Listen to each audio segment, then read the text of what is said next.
Students, welcome to BCom with Anshika.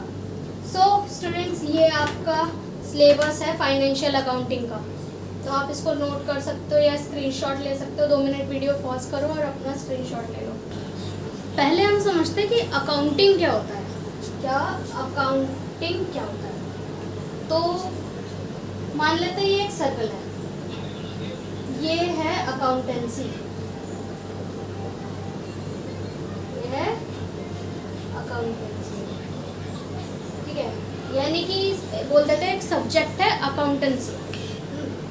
तो accountancy के अंदर क्या होता है?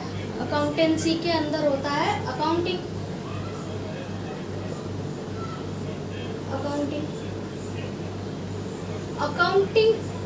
अकाउंटेंसी के अंदर होती है अकाउंटिंग।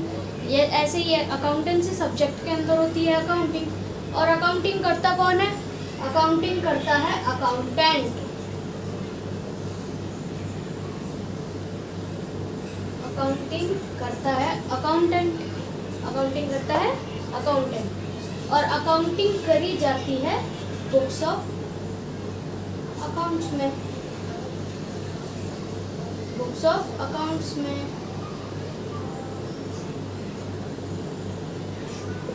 ये छोटी सी बात सबको क्लियर हो गई होगी कि एक सब्जेक्ट है अकाउंटेंसी, अकाउंटेंसी के अंदर होती है अकाउंटिंग, अकाउंटिंग करता है अकाउंटेंट और अकाउंटिंग करी जाती है बुक्स ऑफ अकाउंट्स में। इसको हम नंबर दे देते हैं 1, 2, 3 और 4। इसको हम ऐसे भी याद कर सकते हैं, अकाउंटेंसी के अंदर होती है अकाउंटिंग, अकाउंटिंग करता है अकाउंटेंट और अकाउंटेंट के अकाउंटिंग होती है बुक्स ऑफ अकाउंट्स में, ठीक है। अब हम मेन किसके बारे में पढ़ रहे हैं? हम पढ़ रहे हैं फाइनेंशियल अकाउंटिंग के बारे में। अब फाइनेंशियल कहाँ से आता है? फाइनेंशियल आता है फाइनेंस से। और फाइनेंस क्या होता है? फाइनेंस होता है ऐसी ट्रांजैक्शन जो भी मॉनेटरी टर्म्स में हो। ऐसी ट्रांजैक्शंस जो कि मॉनेटरी टर्म्स में हो, उसे हम कहेंगे फाइनेंस। उसे क्या कहेंगे हम? फाइनेंस।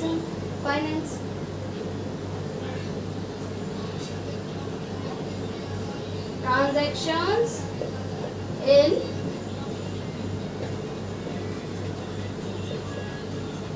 Monetary terms. सिंपल है। अब पहले हम फाइनेंशियल अकाउंटिंग की डेफिनेशन पढ़ लेते हैं। पहले आप इसका स्क्रीनशॉट ले लीजिए, ये डेफिनेशन है। तो अब हम स्टार्ट करते हैं। इन 1941 में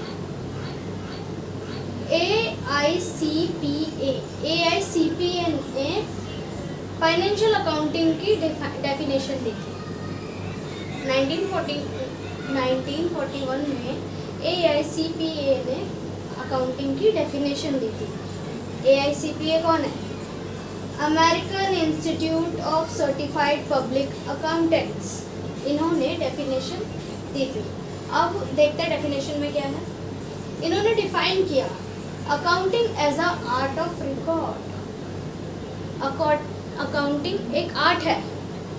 अकाउंटिंग एक आर्ट है। कैसी आर्ट है? रिकॉर्ड करने का, क्लासिफाई करने का और समराइजिंग करने का एक सिग्निफिकेंट मैनर में and in a terms of money, और उनको मॉनेटरी टर्म्स में डिफाइन करना। Transactions and events which are in a part at least of financial character interpreting the result thereof. ध्यान से सुनना बात, आपको फिंगर टिप्स पे याद हो जाएगी डेफिनेशन अकाउंटिंग। अकाउंटिंग एक आर्ट होती है किसी भी ट्रांजैक्शन को रिकॉर्ड करने की, क्लासिफाई करने की और उसको समराइज करने की एक सिग्निफिकेंट मैनर में। और अकाउंटिंग कब हो सकती है? अकाउंटिंग तभी हो सकती है जब उसके अंदर एटलीस्ट एक फाइनेंशियल कैरेक्टर हो और वो मॉनेटरी टर्म्स में हो, ठीक है, ताकि उससे आगे यूजर्स रिजल्ट इंटरप्रेट कर पाए, ताकि अकाउंटिंग के थ्रू यूजर्स रिजल्ट इंटरप्रेट कर पाए। अब यूजर्स क्या है वो भी मैं आपको आगे बताऊँ। अकाउंटिंग समझने के लिए ये 4 पॉइंट्स आप लोगों को समझना बहुत ज़्यादा ज़रूरी है। अगर आपने ये क्लियर हो गए ना तो अकाउंटिंग आप समझ गए हो, पूरी अच्छी तरह से अकाउंटिंग समझ गए हो। आपको किसी और से पूछने की ज़रूरत नहीं है कि अकाउंटिंग क्या है। तो पहले आप इसका स्क्रीनशॉट ले लो। तो अब हम पढ़ते हैं सीधा अकाउंटिंग होता क्या है, ये आपको मैं अच्छे से बताने वाली हूँ।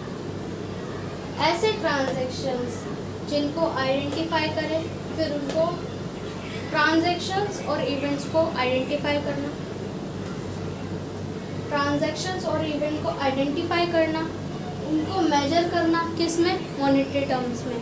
ट्रांजैक्शंस और इवेंट्स को पहले तो हम आइडेंटिफाई करेंगे, ठीक है, फिर उनको मेजर करेंगे मॉनेटरी टर्म्स में, वो कितने रुपए का है, ठीक है।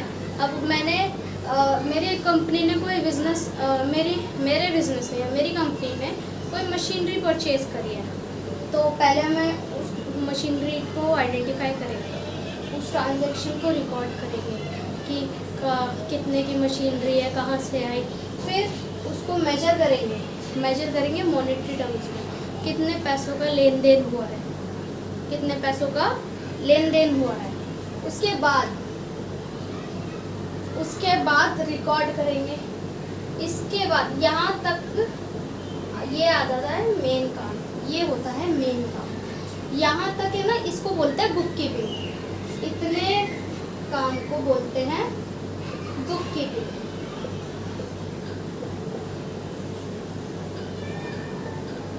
ट्रांजैक्शन को आइडेंटिफाई करना, उसको मेजर करना, इतने काम को बोलते हैं बुक कीपिंग बोलते हैं।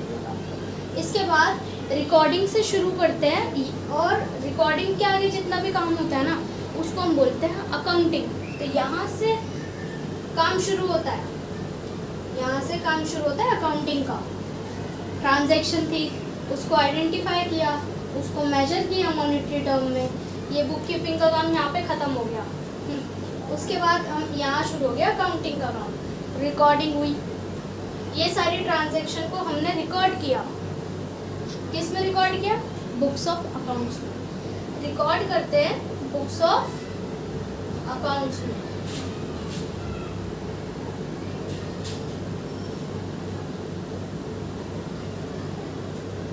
ट्रांजैक्शन को रिकॉर्ड करा जाता है बुक्स ऑफ अकाउंट्स में। इसके बाद ट्रांजैक्शन को क्लासिफाई करेंगे। इसके बाद ट्रांजैक्शन को क्लासिफाई करा जाता है, ठीक है। क्लासिफाई मतलब सपोज मेरा यूट्यूब चैनल है, मैं प्लेलिस्ट बना रही हूँ उसकी, तो मुझे ढूंढना पड़ेगा ना, मुझे सेलेक्ट करनी पड़ेगी कि मेरी कौन सी वीडियो अकाउंट्स के प्लेलिस्ट में जाएगी, कौन सी वीडियो बिजनेस लॉस के प्लेलिस्ट में जाएगी, कौन सी वीडियो कॉर्पोरेट अकाउंट के प्लेलिस्ट में जाएगी। मुझे ये ढूंढना पड़ेगा, मुझे सेलेक्ट करना पड़ेगा। इसी को क्लासिफिकेशन बोला जाता है। तो हम क्लासिफाई करेंगे कि कौन सी ट्रांजैक्शन कहाँ रिकॉर्ड होनी है, वो कहाँ से आई है और कैसी ट्रांजैक्शन है, उसको हम क्लासिफाई करेंगे, ठीक है। क्लासिफाई ये होता है बेसिक पार्ट, ठीक है। ये रिकॉर्डिंग करी जाती है बुक्स ऑफ अकाउंट्स में, इसको बोलते हैं, यहाँ से काम शुरू होता है हमारा जर्नल एंट्री का। यहाँ करी जाती है जर्नल एंट्री, ठीक है। क्लासिफिकेशन के टाइम बनते हैं लेजर।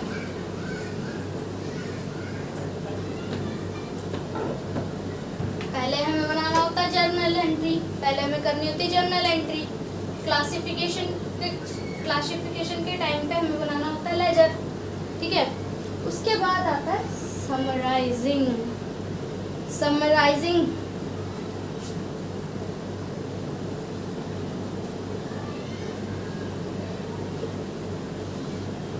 इसके बाद आता है समराइजिंग। अब समराइजिंग होता है फाइनल काम।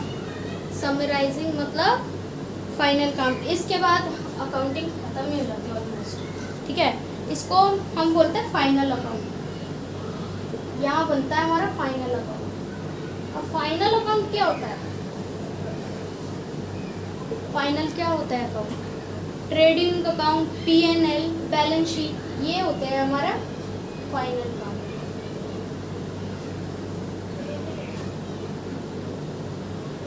बनता है ट्रेडिंग अकाउंट, यहाँ बनता है, यहाँ बनता है P&L अकाउंट बनता है, ठीक है, तो यहाँ बनता है बैलेंस शीट।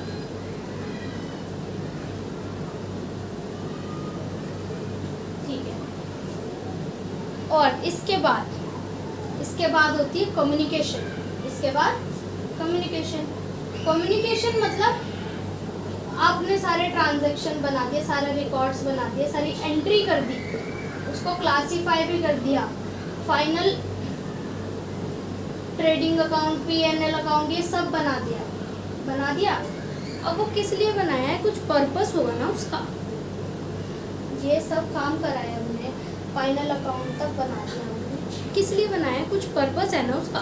क्या पर्पस है? ताकि उस एंट्री को देखकर, उस अकाउंट को देखकर हम लोग डिसीजन ले पाए, हम नहीं, यूजर्स डिसीजन ले पाए। अकाउंटेंट का काम होता है यहाँ तक की एंट्री करके दे देना, बाकी जो मेन यूजर्स होते हैं उनका काम होता है डिसीजन लेना। अब वो कंपनी के प्रॉफिट लॉस ये सब देखकर डिसीजन लेते हैं कंपनी के बारे में, क्या अच्छा है क्या बुरा है, और लास्ट ईयर से कितना ग्रो किया है हमारी कंपनी ने, या लास्ट ईयर से कितना डाउन चला गया, ये सब कम्युनिकेट करना पड़ता है हम लोगों को, यूजर्स को। किसको करना पड़ता है? इंटरनल, फिर हमें कम्युनिकेट करना पड़ता है यूजर्स को, और यूजर लेते हैं डिसीजन, यूजर्स लेते हैं फिर डिसीजन।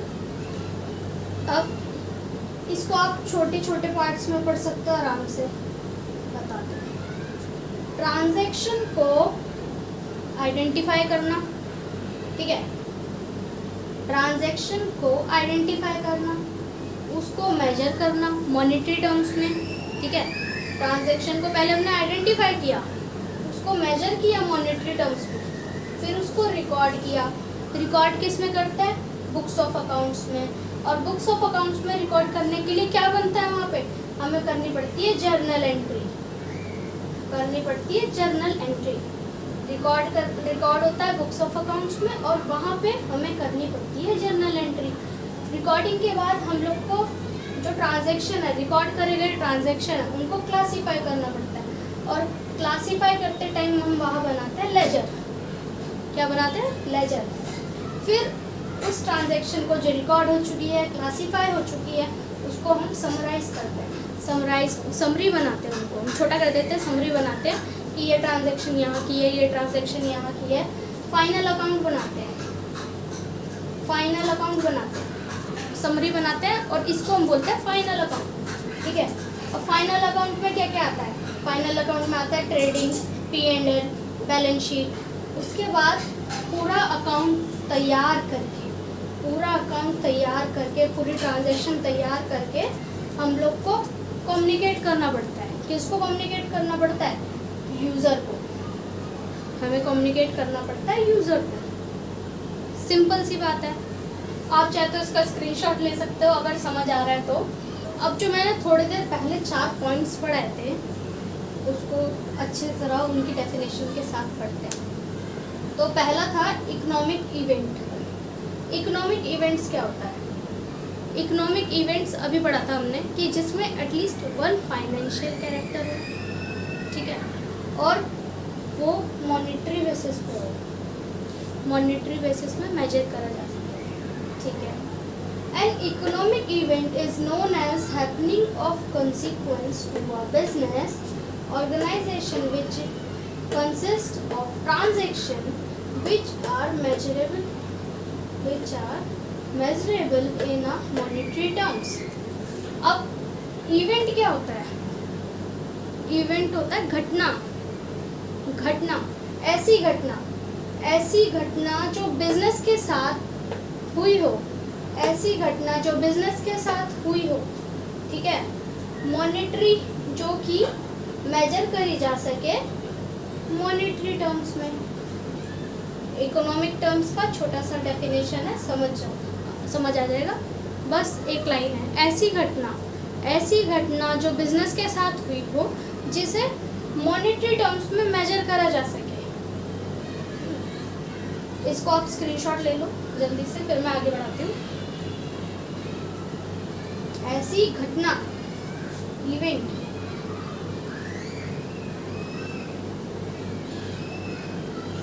ऐसी घटना, an economic event is known as happening of consequence to a business. ऐसी घटना जो बिजनेस ऑर्गेनाइजेशन के साथ हुई हो, ऐसी ट्रांजैक्शन, इवेंट को हम ट्रांजैक्शन भी कह सकते हैं।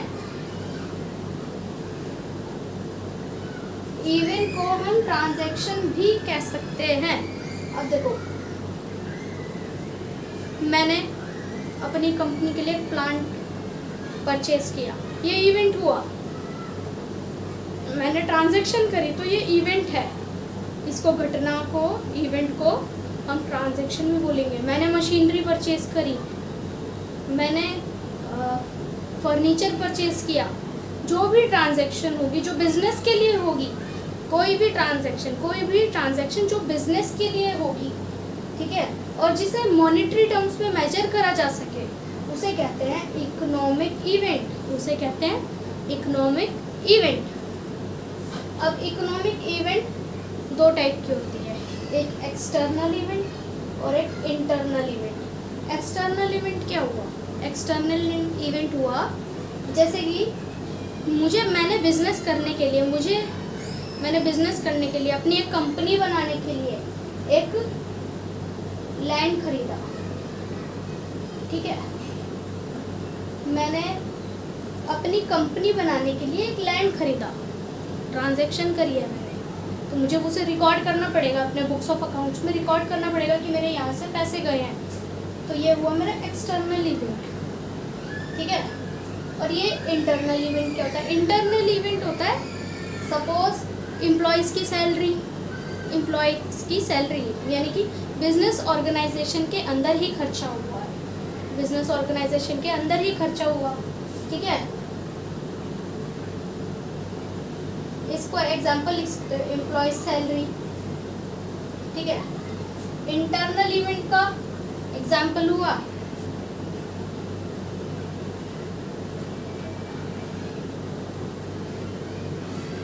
External event. तभी एक्सटर्नल इवेंट माना जाएगा जब वो बिजनेस से रिलेटेड होगा, जब बिजनेस से उसके पैसे गए होंगे। जब मैंने कहा कि मैंने बिजनेस करने के लिए एक लैंड परचेज किया है, ना, तो उसके ट्रांजैक्शन रिकॉर्ड करेंगे हम। लेकिन अगर मैं कहती हूँ मैंने अपने पर्सनल यूज़ के लिए एक लैंड परचेज किया है, तो वो एक्सटर्नल इवेंट्स में नहीं आएगा। वो मेरी पर्सनल यूज़ के लिए है, तो वो एक्सटर्नल इवेंट्स में नहीं आएगा। सिर्फ बिजनेस के ट्रांजैक्शन रिकॉर्ड होंगे तो वो एक्सटर्नल इवेंट्स में आएगा। तो अब ये आइडेंटिफिकेशन की डेफिनेशन है सिर्फ। अभी इसके बाद मेजरमेंट की करेंगे, फिर रिकॉर्डिंग की करेंगे, फिर कम्युनिकेशन की करेंगे। आइडेंटिफिकेशन का काम है डिटरमाइन करना ट्रांजैक्शन के रिकॉर्ड को। आइडेंटिफिकेशन का काम है डिटरमाइन करना ट्रांजैक्शन के रिकॉर्ड को। आइडेंटिफाई करना इवेंट्स को जो कि रिकॉर्ड हो चुके हैं।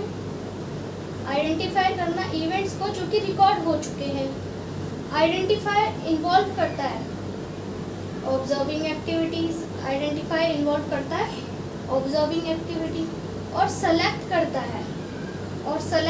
है उन इवेंट्स को, उन ट्रांजैक्शन को जो कि जिनमें फाइनेंशियल कैरेक्टर हो और वो ऑर्गेनाइजेशन से रिलेटेड हो, ठीक है।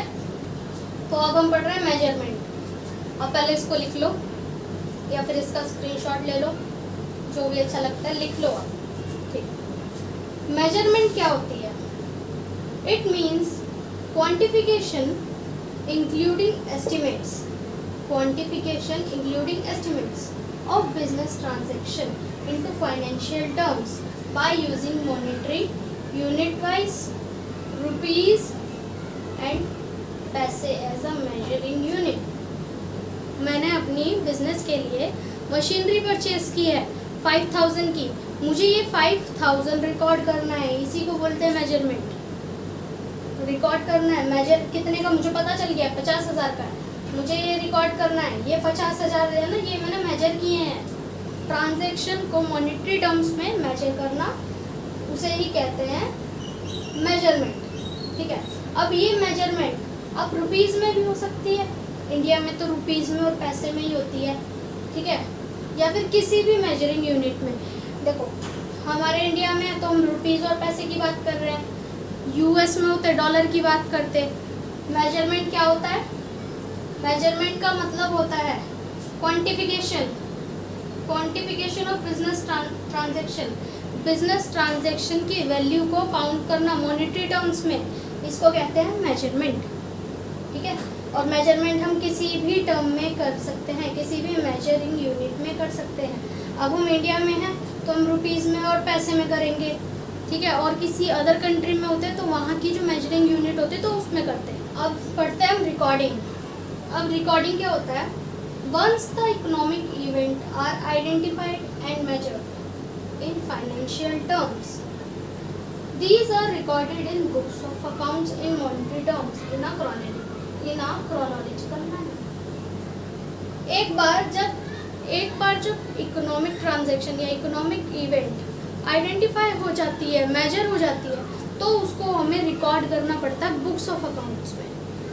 ट्रांजैक्शन को बुक्स ऑफ अकाउंट्स में हमको रिकॉर्ड करना पड़ता है, और ऐसे रैंडमली तो उसको वो रिकॉर्ड नहीं करेंगे, हम उसको क्रोनोलॉजिकल मैनर में करेंगे, या फिर अगर किसी को क्रोनोलॉजिकल ऑर्डर बोलने में प्रॉब्लम है या क्रोनोलॉजिकल ऑर्डर याद रखने में प्रॉब्लम है, उसको सिग्निफिकेंट मैनर लिख सकते हो, सिग्निफिकेंट मैनर लिख सकते हो। ठीक है, अब सिग्निफिकेंट मैनर क्या होता है? ऑर्डर से, यानी कि नंबर 1 पे ये वाली ट्रांजैक्शन, नंबर 2 पे ये वाली ट्रांजैक्शन, नंबर 3 पे ये वाली ट्रांजैक्शन, ये होता है सिग्निफिकेंट मैनर। ठीक है, एक बार कोई भी इकोनॉमिक इवेंट होने के बाद उसको आइडेंटिफाई करा जाता है, मेजर करा जाता है, फिर उसको आइडेंटिफिकेशन और मेजरमेंट के बाद उसको हम रिकॉर्ड करते हैं बुक्स ऑफ अकाउंट्स में, और ऐसे रैंडमली नहीं रिकॉर्ड कर देंगे, उसको हम सिग्निफिकेंट मैनर में रिकॉर्ड करेंगे। ठीक है, नंबर 1, नंबर 2, नंबर 3। तो अब हम पढ़ते हैं कम्युनिकेशन के बारे में। अब कम्युनिकेशन की डेफिनेशन क्या कहती है? कम्युनिकेशन की डेफिनेशन कहती है the economic events are identified, measured and recorded in order that the pertinent information is generated and the communicated is a certain form of management and other internal and external user.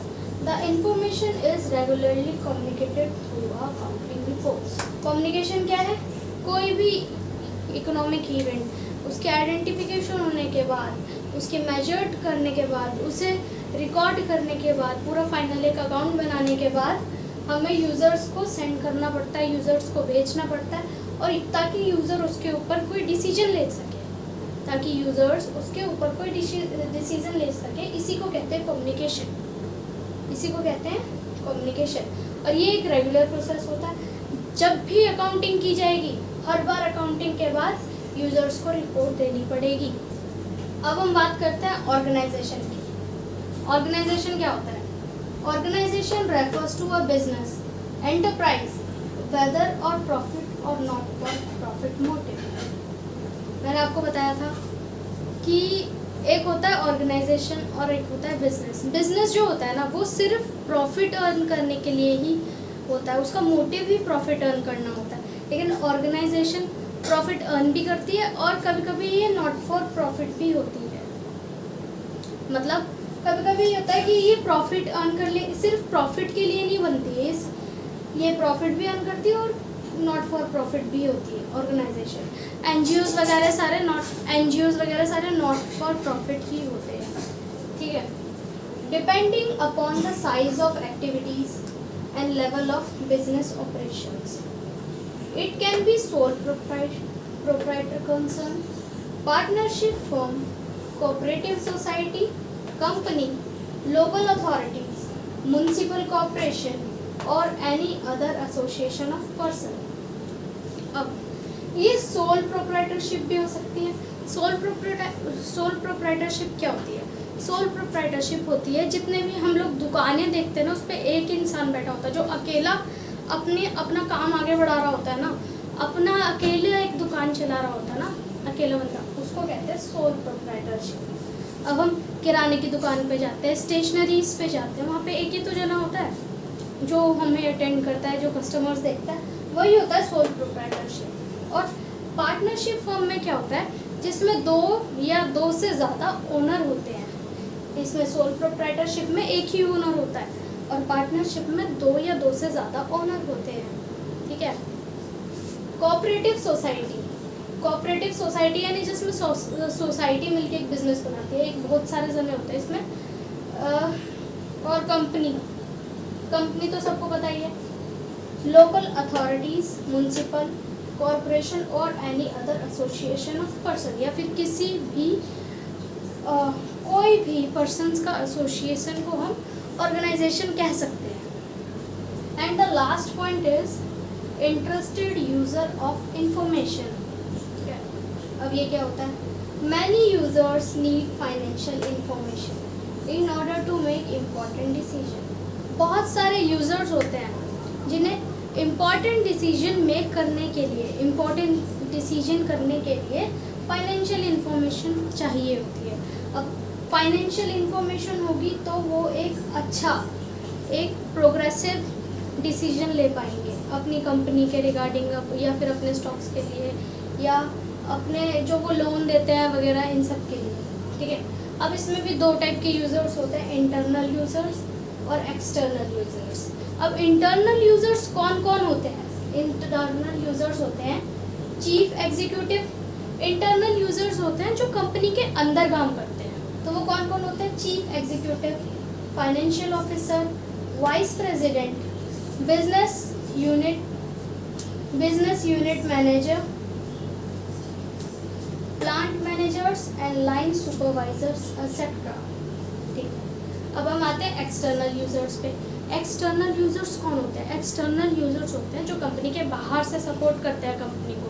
Company के बाहर से जैसे हो गए investors को हम share holders भी कह सकते हैं। इन्वेस्टर्स जैसे कि शेयर होल्डर्स होते हैं, वो हमारी कंपनी का शेयर खरीदते हैं, फिर वो हमारी कंपनी के एक टाइप से पार्टनर्स बन जाते हैं, शेयर होल्डर्स बन जाते हैं। अब मेरी कंपनी को अगर प्रॉफिट आता है ना, तो उसका कुछ पार्ट मैं अपने शेयर होल्डर्स को भी दूंगी। तो ये है external users, investors, share holders. Creditors जैसे बैंक्स और अदर इंस्टीट्यूशंस जो लोन देते हैं लोगों को, बैंक्स और अदर इंस्टीट्यूशंस जो लोन देते हैं लोगों को, वो होते हैं क्रेडिटर्स।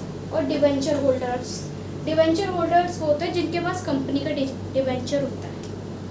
ठीक है। और अदर लैंडर्स माने जो लोगों को लोन देते हैं, लैंडर्स माने जो लोन देते हैं। और टैक्स अथॉरिटी जैसे कि GST, TDS, ये टैक्स अथॉरिटी, और ये सब regulatory agencies, department of company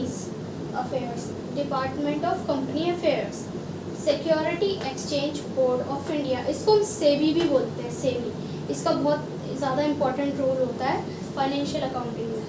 SEBI, labour unions, trade associations, stock exchange and customers etcetera, ये सब होते हैं एक्सटर्नल यूजर्स।